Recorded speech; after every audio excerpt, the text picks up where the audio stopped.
What's up, guys? Welcome back to another episode of the Trout Wrangler Podcast. I'm your host, Ryan Garrity. We have a special episode today with a really cool guy that's been in the boat industry for quite some time. He's building a new boat right now. But before we get into that, I want to thank the podcast show partners, Free Fly Apparel, Afueta Coffee, Trout Routes. And if you want to get a free month of Trout Routes, use the link in the show notes, get you a free month. And also Cordina Eyewear. If you would like to save on your shipping when ordering Cordina shades, honestly, some awesome shades. I have the Lowlanders, and honestly, it's probably the most versatile pair of shades I have ever owned. They are freaking awesome. So if you want to get free shipping on your Lowlanders, use the show notes link and or use rise_flies CLT at checkout to save all of your shipping. Last but not least, Yeti coolers. Those are all of our show partners, and I appreciate them for being a part of this. We have Tom Mitzloff, the founder of Mitzi Skiffs, Inshore Boatworks, and Solo Skiff, coming on the podcast today to talk about his new boat that he is building, the Versa 18. Super cool boat. If you haven't seen it, badass boat, kind of Panga style. But it's awesome. Can't wait to get him on. And until he gets on here, thank you for listening. What's up, guys? Welcome back to another episode of the Trout Wrangler Podcast. I'm your host, Ryan Garrity. We have an interview today. It's going to be a pretty good one, especially if you're into boats. It's probably a familiar name in the industry. I'm gonna kick it over to you to let you introduce yourself a little bit, Tom. Okie doke.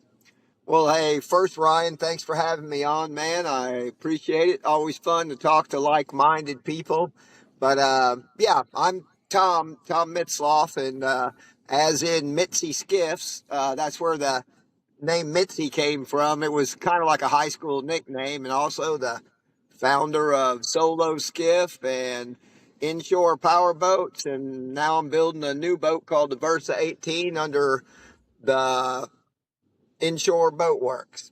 And that's me, man. Sweet, man. I've been seeing pictures of that new boat. First off, absolutely unbelievable boat. Can you tell us a little bit about that boat real quick, what you're doing, and like kind of the background of that boat a little bit? Oh yeah, sure.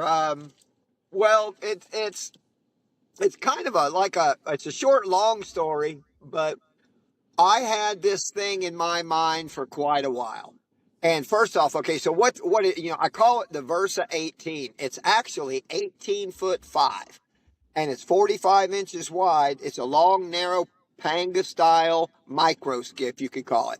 And I know that whole micro thing kind of gets abused and, used a lot. But anyway, where it came from, I came up with this idea when I was just sitting around one night, kind of like when I came up with Solo Skiff and other things. But, it popped in my mind, and what it is, and I'm not taking jabs at certain companies or anything like that, but there's a lot of small style, like canoeish looking, square back boats.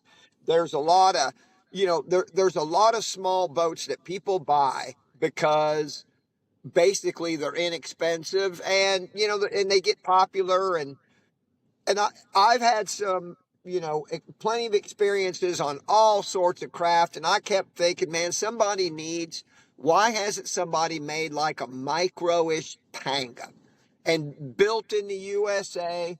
And anyway, I just started playing around with this idea, and I just kind of sat in on, I didn't really stick it on the back burner. I played with it. I actually printed a 3D model of it, a scale model. I toe tested it next to my solo skiff, tank tested it. I ran the numbers on it. And I don't know, I just never really got motivated about doing it. And fast forward a couple of years, and I was just looking at the kind of the whole industry.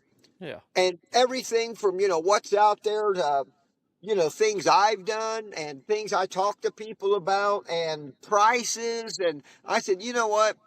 This boat kind of goes back to my roots with the first Mitzi 15. And, the first boat I ever made was a wood strip canoe. And then I made a little Polynesian outrigger.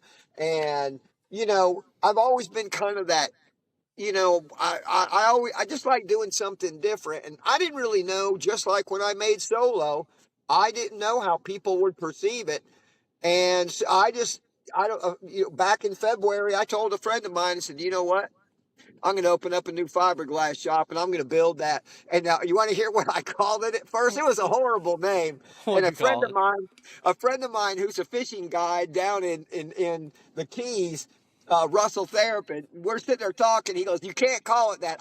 So it's like a panga meets a canoe. And I just called it a pangu one day, and I laughed. I said, that's a stupid name, but I just kept calling it that. And then one day Russell looks at me and he goes, I was down at his house in Isla Mirada, and he goes, man, call it the Versatile or something. And I said, oh man, that'll kind of stick. And anyway, I ended up shortening it to Versa 18. And, like I said, it's a canoeish like panga. It's definitely different. They weigh about 325 pounds, the bare hull. And, man, I'm excited as anything, and sales are great. And it kind of caught me off. I really didn't know what would happen, but it's a fun little boat, man. And I've been doing nothing but solo skiffing since the Mitzi days, basically. And I'm having a heck of a lot of fun with this little boat. Sweet, man. So where have you taken it recently? I know you're kind of bringing it to a few different places and showing it off. And Well, the only places I've really been, I've been around the Jacksonville area and up to Fernandina, Nassau Sound, out in the ocean to some sandbars. I went down to the Keys. The weather was looking really good, and I went down there and I went out with a buddy, and I there's some videos of him on the front of the boat. And the second day I put it in the water, I threw my drone up, did some videos of me poling it solo. As soon as I landed the drone and put the drone away, I'm calling my buddies, laughing, going, man, this thing poles insanely good. And one of my buddies is like, really, really? I go, dude, I said, I'm not kidding. For a solo boat, on the platform, I said, I was kind of shocked.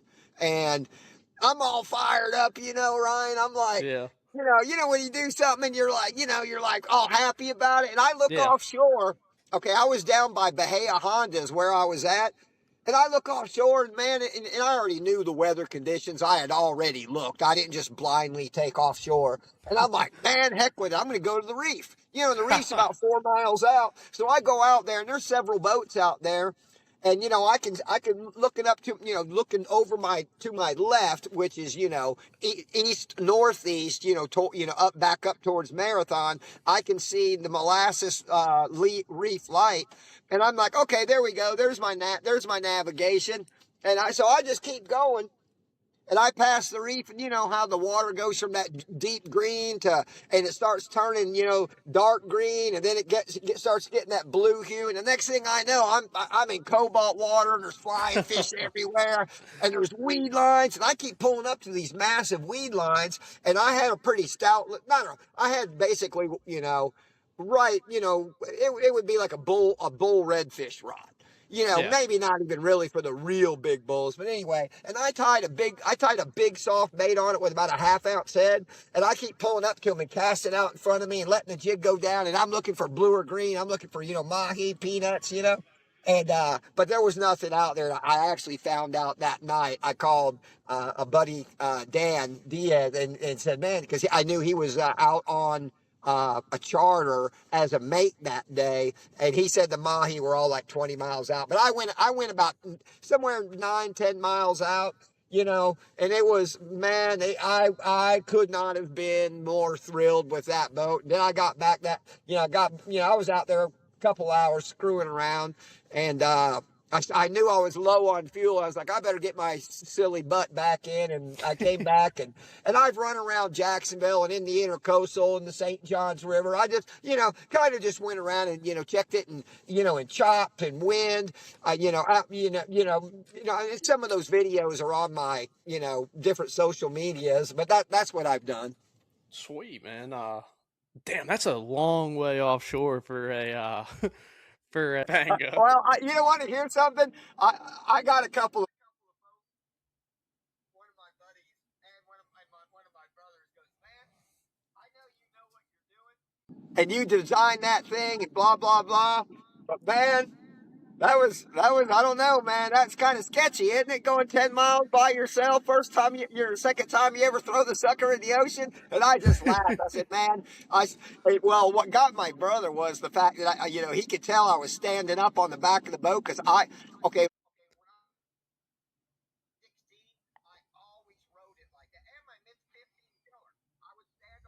My butt against the front of the polling platform, kick the tiller up, and he knows that's kind of like my like before I ever had a grab bar on my solo. I bet I went 5,000 miles on that thing, just freestanding on the very back of the boat, right in front of the transom. And people used to think, they're like, dude, you are crazy, and but I got good balance. It comes from my martial arts days, I guess, way back when.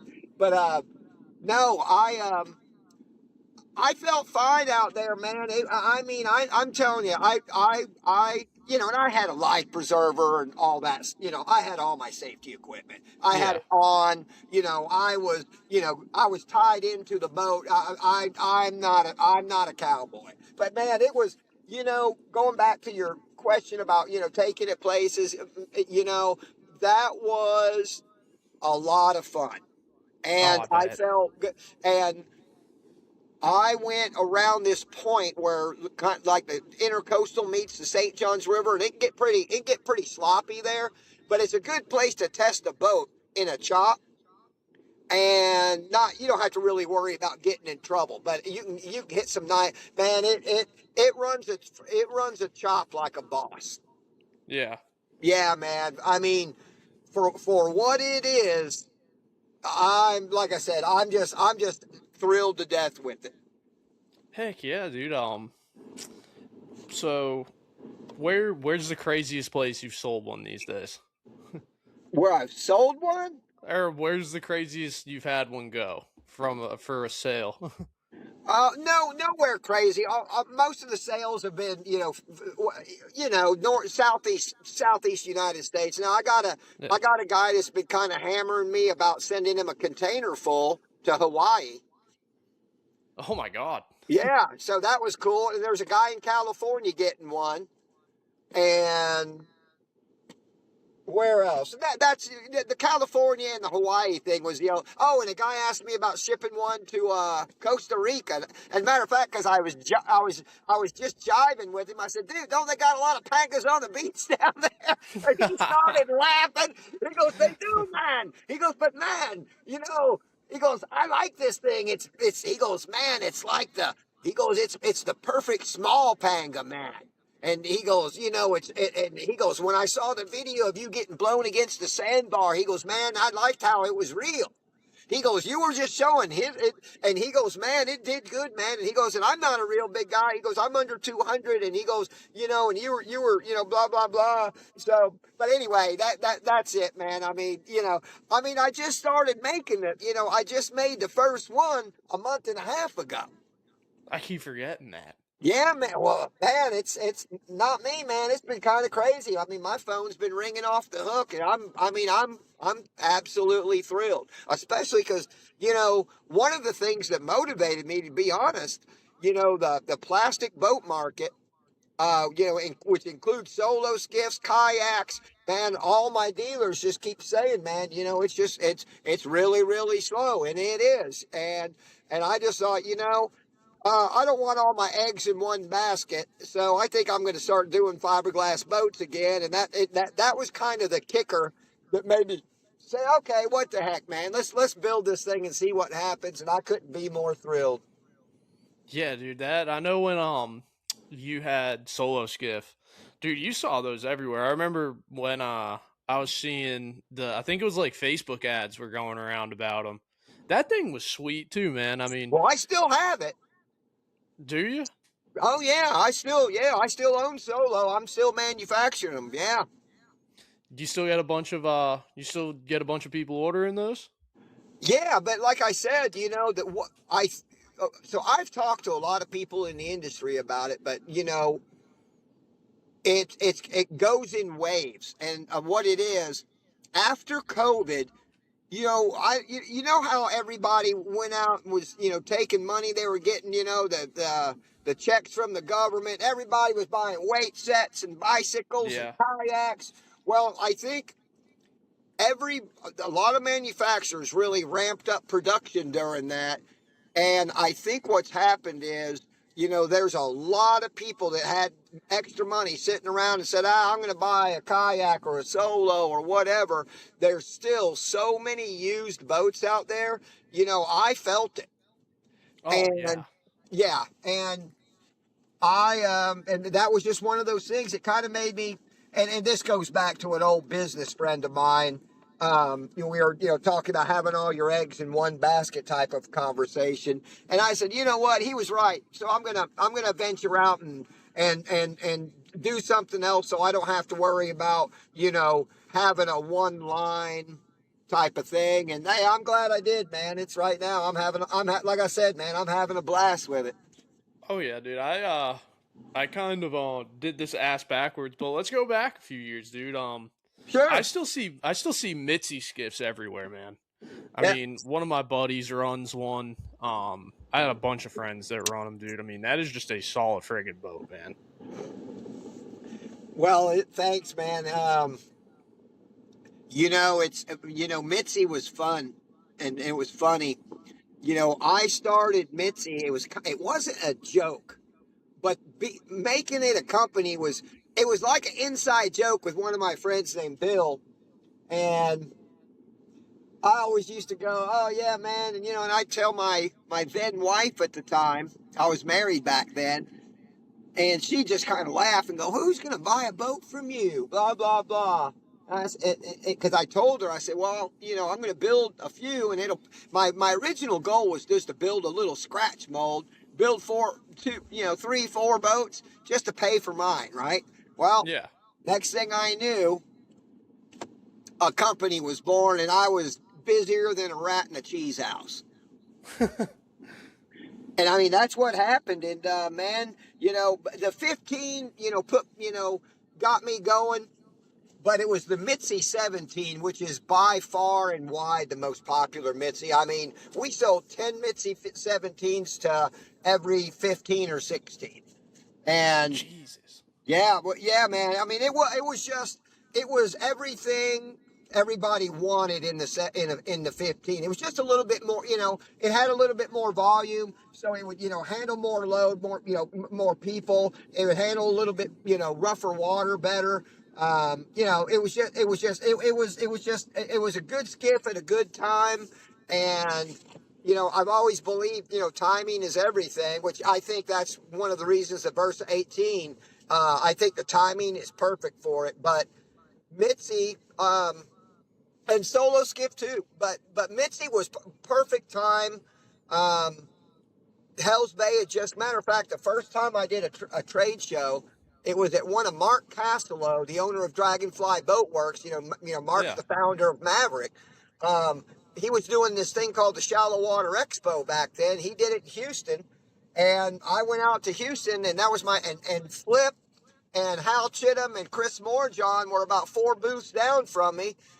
Kevin Shaw with Stiffy Push Poles was there. He was a few booths down from them, and Kevin and I have been friends ever since. Matter of fact, Kevin's honking at me to come out there to Corpus Christi and bring a Verso because he's got some dealer friends that want to see it. And but yeah, that kind of launched Mitzi. Then I came back and did a show up by you, another one of Mark's shows. Matter of fact, I think it was in Charleston. And that was right after we started putting the molded deck cap on it. And man, I don't remember, but we sold like 6 or 7 of them in that trade show. And that's kind of unheard of, especially nowadays. Yeah. And yeah, we went up there, man. And I mean, it was like, I mean, we had people 3, 4 foot deep around us, it seemed, the whole show, the whole weekend. And, yeah, and and you know, Mitzi it just rolled from there, you know, and, you know, years later, I ended up parting ways with it, back in 2010 for several reasons. But that was remember when the economy, uh, crashed out, you know, the real estate in 2009 and 10, which affected Yeah. bank loans. We sold through dealers. It was just, you know, one of those things. I was kind of burnt out. Yeah. And yeah, and I kind of erroneously on a whim sold it to somebody that called me one day, and I regretted it pretty quick. I was like, Did man, you? what did I do that for? But you know what? I don't, you know, coulda, shoulda, woulda type of thing. If I'd have not done that, Solo Skiff may have never been. And Right. I started Solo Skiff a couple of years later. And I mean, the rest is history regarding that. I mean, that when I started, you know, Solo, but yeah, Mitzi was a lot of fun, man. I see him all over the place. I still have guys that call and text me and think I still own it and ask me, hey, man, how should I do this? What should I do this? And I'm like, hey, you know, I don't own it anymore. Oh, no way. Yeah, dude, for the longest time, I still thought Mitzi was around, dude, because I saw so many of them, dude. I feel like you go down to, like, Charleston and Florida, dude, there's still Mitzi's Well, everywhere, and Crystal River. they're built up in North Carolina now.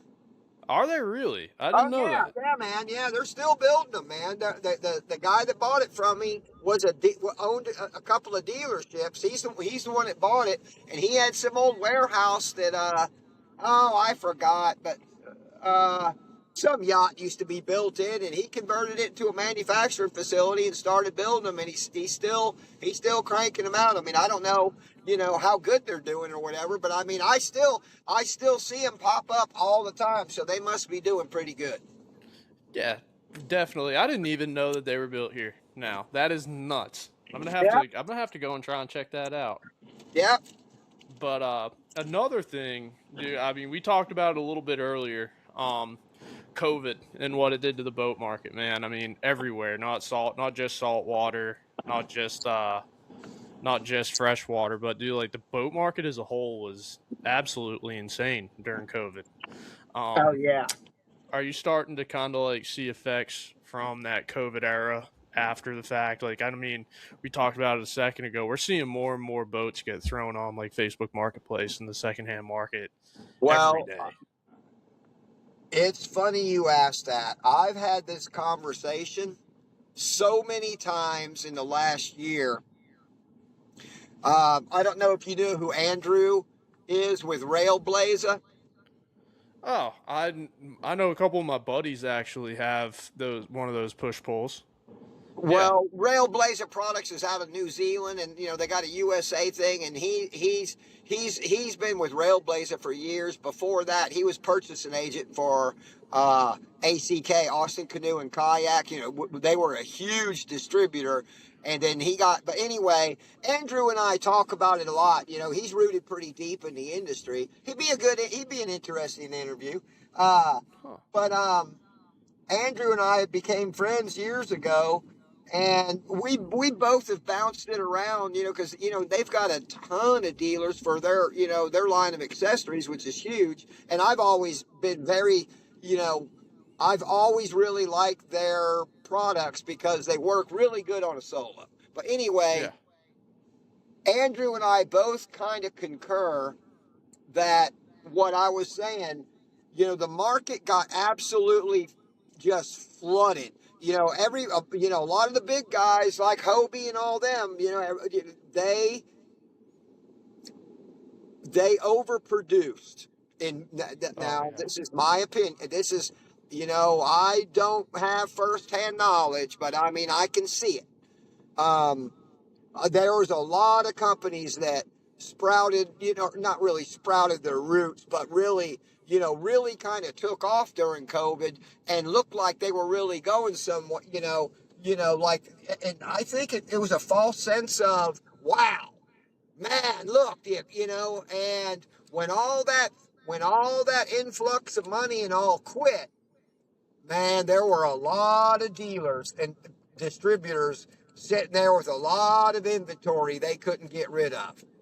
Yeah. And I felt it. I mean, and I saw it, and I call my dealers, and I'm down to earth with everybody. I'm not, just like sitting here talking with you. I'm just one of the fellas. And I called, a lot of my dealers, and I pretty much heard the same kind of thing. And I see it. I think you watch things like Facebook Marketplace, and it's a good indicator. And I see, man, now for a couple of years ago, man, I saw so many solo skiffs dirt cheap on there. It blew my mind. Yeah. And it really told me, and when you see that's a sign of what people are dealing with. I mean, we all see. One only has to get on social media, whether it's TikTok, Instagram, or whatever. I mean, there's people out there making videos that just ranting about, oh, I can't afford to live. I work 2 jobs to pay my rent and buy food and blah blah blah. Well, when you got people out there screaming about that 24/7, it seems, it's only, you only got to add one and one, then you think about, in our industry, well, no, that's why everybody's, dumping off things like kayaks and all, because, people want extra money, they're not using them. Maybe they bought it with extra money, whatever. Yeah. And yeah, so to, directly, you know, tie that into your question, yeah, I do absolutely think we are still feeling whatever you want to call that COVID thing. Um, Yeah. yeah, I mean, I see it. I mean, I see companies that I know. I mean, I'm not going to name names. I know companies that were backed up a year. I mean, I'm talking about companies building, 30,000 and higher dollar boats that, their backlogs went from, 8, 9 months to a month or two. And that's a sign of the time. And I've had people ask me, why'd you do the Versa right now? Why is it priced where it is? And blah blah blah. Well, remember, it's not my first rodeo. Yeah. You know, I know what I could get a boat. I know what I could build a boat for, and what I got to do to, and I formulated a business model, and why the price of my boat is where it is, and I'm good. And I just think, if you don't adapt, economic times like this where there is a slowdown, you got to adapt and do something. And anyway, so yeah, I definitely think, we're still paddling upstream right now. Yeah. I can Yeah. definitely see it because, like, it's kind of nuts. Like, I used to have a bass boat. I was big into the bass fishing thing for a while there, and I had a bass boat that it was like kind of crazy. The guy who bought it had blown up his power head, and he was just like, dude, he's like, I blew up my power head, and he's like, I can't find another motor, and he's like, I'll buy your whole boat for the electronics and the motor, and I'll just keep that one sitting No around for kidding. I'll keep yours like sitting around for a for like a backup boat. He's like, if I blow up my power head again, he's like, I still have a brand, like, not a brand new boat, but like a '99 Right. Skeeter with a with a motor hanging off the back of it when I finally get my motor. And dude, the dude bought my whole boat. I didn't have any Wow. business selling that boat for what I did. I ran that boat all through college, all through like after college, and I beat the shit out of that thing. And the dude was like, "Yep, I'll buy it right now." Sold it in 3 days. Wow. if a 99 Skeeter that was dogged for 10 years. Wow. Yeah, it's been a funny, fickle, boat market for sure. And but there's always, you know how I look at it, Ryan. There's always people out there that are buying. I mean, hey, when I started this, I got to admit, I kind of scratched my head a couple nights and thought, man, do I need my head examined? Start this right now? And, you know, because I knew there's people out there buying boats, obviously. Yeah. And my biggest motivation was I really felt like I had something different and special. And the people that have shown up to look at it have all pretty much projected that to me, like, wow, this thing is, this thing really is different. And I think when you have an economy like this, you can't follow the pack. You gotta grow some, and you gotta jump out of the bird nest, as they say, and do your own thing. I mean, you're never going to learn to fly if you don't jump out of the bird nest. If you don't do something different, you're just following the leader. And I've never been that guy. And so I just said, nope, I'm going to go out of the south end of the nest. See y'all later. We'll see how far I get. And hey, man, I'm still flapping my wings and gliding, man. Hey, that's all you can do some days, man. I mean, it is definitely kind of crazy to see how that market is going, where it's kind of nuts, man, how you have something special, but other than something like, I'm not mentioning any companies, but like the skiff market is insane. There's a few out there that are doing something different, and they're seeing how good it actually is that they have something different, because I kind of feel like, you know, the skiff market is kind of one of those things where it's a skiff's a skiff, you know? It's kind of like you Yeah, can only do I so know much. exactly. Well, you want to hear something I've said to quite a few of my boat building buddies Yeah. and family and friends. The question I I told everybody, I don't really, I have a lot of people that ask me, man, you got some really cool designs. That goes back, you probably didn't know about that. I had a really cool flats boat plug, um, a 17-foot skiff that I called the XS. I was just getting ready to build a mold. Make a long story short, a friend of mine had it at his shop, was moving his shop, left it out, had it outside beside the building, and he calls me up and he goes, "Hey man, did you pick up your plug?" And I go, "What do you mean?" I said, "I'm in Jacksonville." And he goes, "Are you serious?" And boom, so my plug got stolen. Never, I looked for it for years, man. Oh my And god. yeah, it was crazy. But anyway, I now, if I had that, I would just kind of be, I would have to answer that question.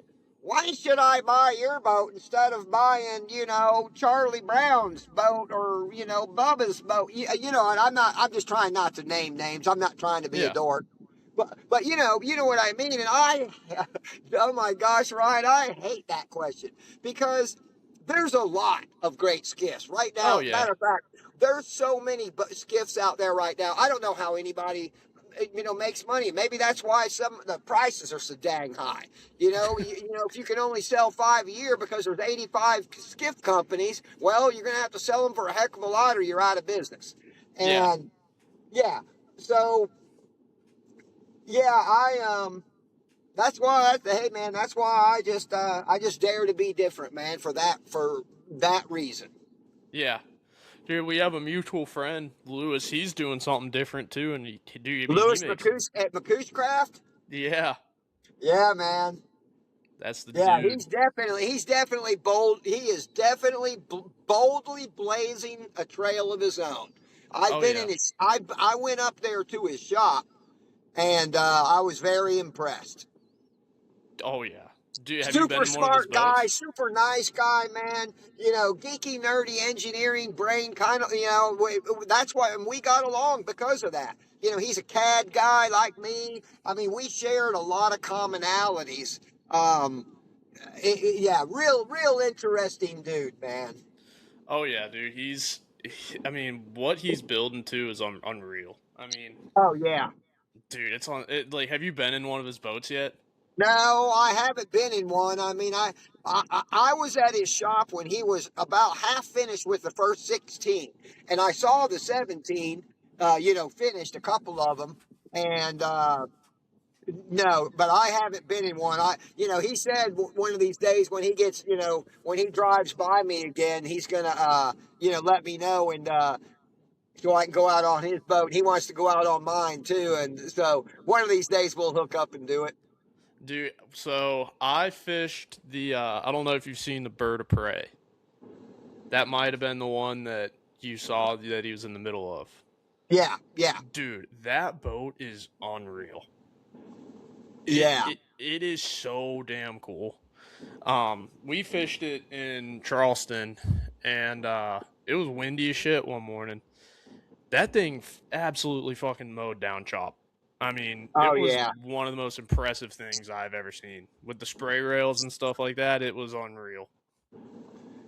yeah. When I saw it when he was had it up on the jigs welding it, and being a hull designer, I was digging it. I was looking at it and said, I like how you did this, this, and this, and and then he talks about it, religiously, about he elected to, build it out of aluminum and why and blah blah blah, and uh, yeah, he's one of the things that impresses me about his boat and him, uh, I mean, it's like they go hand in hand because he's the whole deal, Oh and yeah. he is not letting anybody, steer him away from what he believes. It's just like me with this new Versa. I had a couple of my friends literally tell me they thought I was batshit crazy. They said, "Man, nobody's going to buy that tippy little thing." And I'm like, and matter of fact, that's why I go out and made some of those. Hey, look how stable this thing is, And somebody made fun of me. I said that wasn't a very glamorous video. Did you see the video where I'm getting blown up against the sandbar? I keep like sitting on the gunnel, and the wind just keeps blowing me into the sandbar. And he's like, "Man, what'd you put that?" I go, "Because that's the real deal."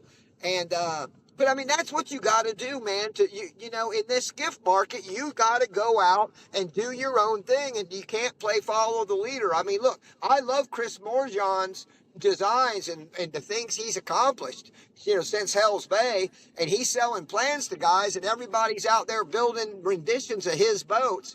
And I Yeah. mean, the market, you're just not gonna. It's kind of like the kayak market, okay? Let's go back to what we were talking about, Andrew and me talking, and what you were saying,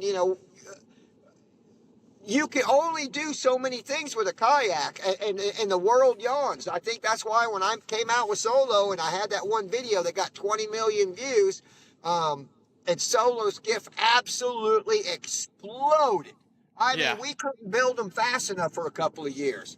But you know what? Now think about it. Why is that? Because it was radically different, And I think that's one of the things, even in a slow market, I was in the middle of a hot market.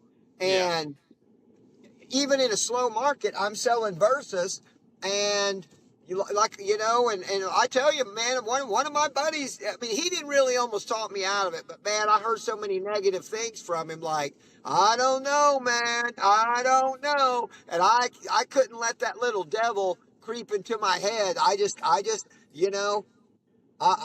said, hey, look, man, I just got to blaze forward and believe that this is my path that God has set for me, and I'm a boat builder, and I'm going to do my own thing, and I'm going to do it my way. And I tell you, Ryan, I don't regret it one bit. I'm stoked.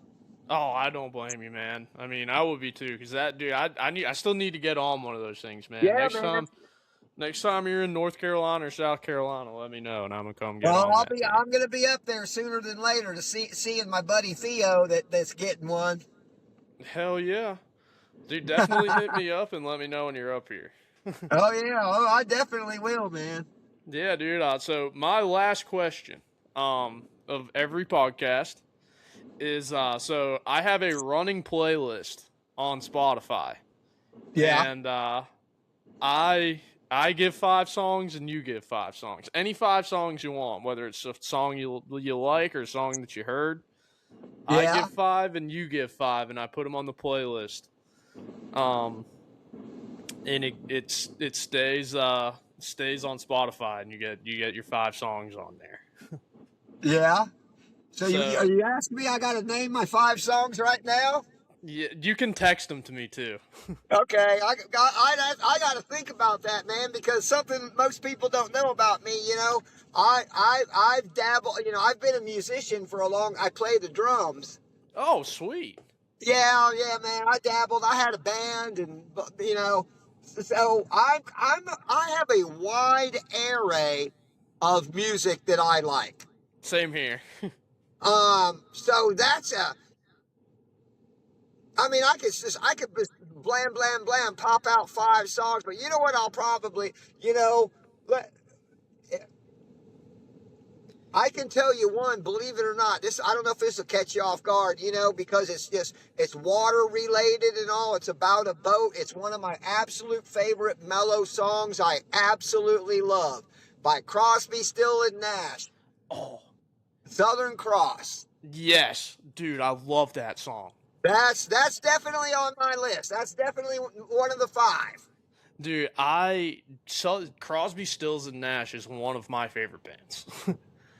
So, Oh, funny story about Crosby, Stills, and Nash. When I was in high school, I had an old '07 Tahoe, yeah. and my mom was a big Crosby, Stills, and Nash fan as well, and Crosby, Stills, Nash and Young. Um, and my like auxiliary port broke. I had to go and get it replaced by the time I ended up selling that Tahoe. Yeah. And my mom had an old box set of Crosby, Stills, and Nash albums. Giant Oh, box wow. set. It had like 15 CDs in it. And I rolled around and listened to Crosby, Stills, and Nash, Jimmy Buffett, and all these Grateful Dead CDs for the last year that truck was mine. Dude, like I love Wooden Ships is another great song from Crosby, Stills and Nash. Yeah. Dude, I love Crosby, Stills and They Nash. have now, yeah, man. I mean, they had a lot of good stuff. Oh yeah, Yeah, I have to think about that, man. Because I mean, I go all the way from Crosby, Stills and Nash to Rush to Van Halen, Godsmack, and back to Christopher Cross and like Sailing with Christopher Cross and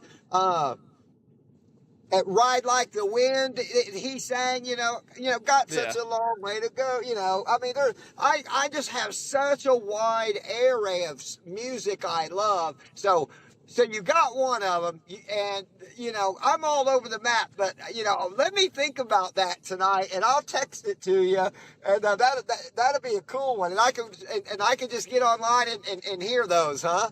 yeah. Oh yeah, I'll send you the whole playlist when I get done with it. Sweet, man. That'll be, yeah, I got to think about that. I got to think, okay, the 5 Tom Mitzloff songs. Yeah, That's a hard one, man. dude, that's like I do it every week, and I struggle. I struggle like every week trying to come up with my 5 songs because like I listen to so much music every week. I mean, I work at Well, a see, golf that's me, course. man. It's what's the feeling of the day, and that's one day I might be country. One day I might be heavy metal, and I don't Yep. mean like that kind of. I don't mean that. I don't mean thrash metal. I'm Yeah. talking about like what I mean, like Metallica. Quiet I Riot. mean, huh? Quiet Riot. Down now, yeah. Bang Yeah. your head. Oh I yeah. can't tell you how many times me and my brothers back in the day when we jammed together played "Bang Your Head." That was one of the funnest songs to play, and especially the drum intro. You know, bow. Yeah. You get Yeah. me going on music. Well, we'll turn. Oh, dude. Next thing you know, it'll sound like a music podcast. Hey, that'd be all right with me, man. I love music. I have I don't know if you know what a cigar box guitar is. Yes. I made a cool cigar box guitar, and one of these days you're going to see it on a video. And I just keep forgetting to really do it, man. And I got like a compass rose on the face of it, and I made the cigar box itself. It looks like a cigar box, but I made it out of thin poplar. Oh, and Yeah. it resonates. It's a good, and it has a like a fish bone, kind of like a skeleton of a fish, on one side, and on the other it has the Solo Skiff logo. And I pick it up and dally around with it all the time. And yeah, one of these days I'm gonna make like a little cool video. And I've been saying that for about 2 years. I just haven't done it. That is pretty cool, though, man. That again, different. I like that. Yeah, well, man, I got too many. I'm a guy with too many hobbies. I mean, I Oh, make same here. recurve. I make recurve bows too, man. It's like, Oh, do you really? yeah, man. I like I said, I'm definitely when it comes to the real deal outdoors guy. I'm definitely hooked on the outdoors. Me and you both, man. I might need to hit you up for one of those recurves, dude. I bow hunt. I got a compound sitting in my closet back here, and I need the deer. I need to kill a deer with a recurve bow. I've never shot a deer with anything except a bow. Same here. Never went gun hunting. You know, I gave up the compound about 15 years ago, and been shooting traditional ever since. Yeah. Yeah, That's a- only with bow, only harvested deer with bows I made. That's awesome. That is Yeah, so damn cool. It's pretty cool. It's like a lot of people talk about, going back to boats. They're like, man, that's got to be really cool. I had quite a few people going, man, that's pretty wild. You go 10 miles out in the ocean in a weren't you scared? I'm like, heck no. I said, I'm not scared because I did make it. And I know it's not going to fall apart. Yeah, I built it and it's not a piece of shit, and I know Oh yeah. that. Oh, wait till you see, dude. When you put your hands on a Versa, everybody goes, wow, it's like bigger than I thought, but it's not really big. But it definitely, because of the length, and everybody freaks out on the build. They're like, man, this thing is a tank. Yeah. And I'll tell you something cool I haven't really talked about. The boat's infused. Is it really? Oh yeah, I kind of came up with it's not really proprietary, but regarding how a Panga would be built, it's just different. The way I'm building it. Yeah, I just decided to do it that way, man. Pangas are kind of complicated to build if you're going to really build a real Panga without a lot. I'm not talking about liners. I'm talking about the real deal. Everything's laminated together. That's what makes Pangas brutally strong. I made some of the decisions I did regarding the width, and I didn't want a liner in it. Because I had to figure out how to build it, be able to sell it where I'm selling it at, and still make money on it. Yeah. And I was sitting there thinking one day after building them, I was like, man, I wonder if I can infuse this thing and save myself, because when it gets really hot, and you're trying to put a boat together that, like, if you came to my shop and I showed you, or, when I see you, I'll show you all the pictures of when we were putting the first ones together. When you see, how people go about building them, it'll dawn on you real quick, but it really dawns on you when you are standing there doing it. And so I thought, you know what? The technology and techniques are here. I've infused hundreds of boats myself, and so I just put 1 + 1 + 1 together and figured it out. But yeah, man, when one of these days you get down to Florida, you have to stop by the shop and watch me shoot one. Heck yeah, dude, definitely, definitely. I can't. I'm actually probably gonna be down in Jacksonville for the Golden Isles Festival. Oh, I'm gonna cool. head down there. Hopefully, I couldn't make it this year, dude. The weather in North Carolina just was an absolute bitch, and I couldn't even leave the state for a couple weeks. But that's about all I got for you today, Tom. You want to give any last thanks and plugs? Not well, man. I tell you, if, when it comes to thanks and plugs, well, first again, thanks for shouting out at me and saying, "Hey, man, you want to be on the podcast?" It was, always appreciate, everything is help spread the word, and talking to cool guys like you, it's always fun. And but yeah, I'll tell you who I thank. I thank my Lord and Savior Jesus Christ and God for giving me the skill, the mindset, the ability, the friends that I have, everybody that has helped me in the boat industry. I mean, I've had so much absolute great help from so many people, I mean, I can think back to the Mitzi days, like the first guy that ever really wrote a review of the Mitzi, Captain John Comiskey. I Mm-hmm. remember, John writing about the Mitzi. He wrote about the Solo. I'm just using John as an example. I've been very blessed. I know I talk a lot. I'm hyper. Uh, I am too, and I do I both of mean, those I've things. met so many people that have embraced what I've done, and I just want to thank all the people that have always been there for me, always, helped lift me up and, from my friends, family, people in the industry. I mean, I couldn't even begin to name enough, but, my biggest thing is, my faith and, my family, my absolutely amazing daughter and twin brother who worked with me at Mitzi all those years. And yeah, man, that's me, man. Perfect, man. Well, I greatly appreciate you coming on as well, man. It was great shooting the shit with you and Yeah, man, speaking I with you, had dude. fun, man. What's up, guys? That was Tom Mitzloff. Really cool episode. I mean, really smart guy.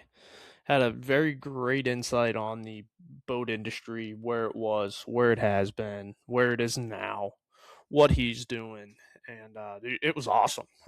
Super cool dude. Once again, um, if you want to save free shipping on Cordina Eyewear sunglasses, rise_flies CLT at checkout.